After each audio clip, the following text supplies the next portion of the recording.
Сәлем достар, бүгін біз сіздермен бірге сковородкада пицца дайындайтын боламыз. Ол үшін алдын ала еленген ұнымызға тұз бен дрожжды және де майонезді салып, жылы сумен жақсылап қамыр илеп шығамыз.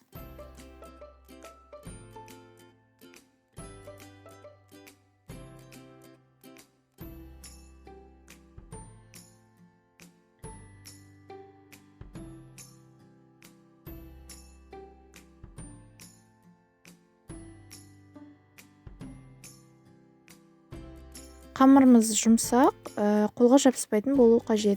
Оны 10-15 минутқа тындырып қоямыз, оған дейін біз начинкасын дайындайтын боламыз.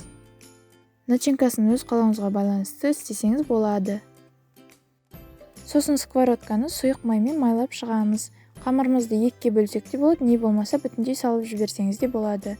Бұл жерде сіздің сковородканың өлшеміне байланысты болады. Менде сковородка үлкен болған соң толықтай салып жібердім. Сосын оны вилкамен осылай тесіп шығамыз. Кейін оны жай отқа қойып, осылай бетін крышкамен жауып, екі жағынан аударып пісіріп аламыз. Біздің пиццаның қамыры золотистый цветке енуі қажет, содан кейін ауыстыра берсеңіз болады. Қамырды аударып жіберген соң, үстіне біздің майонезді салып, жақсылап жайып шығамыз. Одан кейін начинкасын саламыз, өз қалауыңызға байланысты болады. Менде бұл тұздалған қиярды осылай ортасынан бөліп салдым.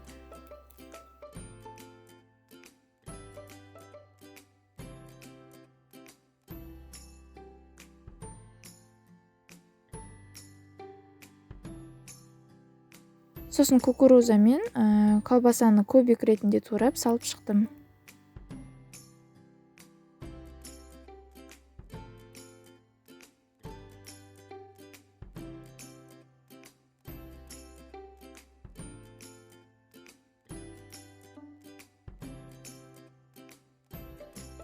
Кейін бетін крышкамен жауып, тағы да 10-15 минутқа пісіріп аламыз, асты да толық піскенше.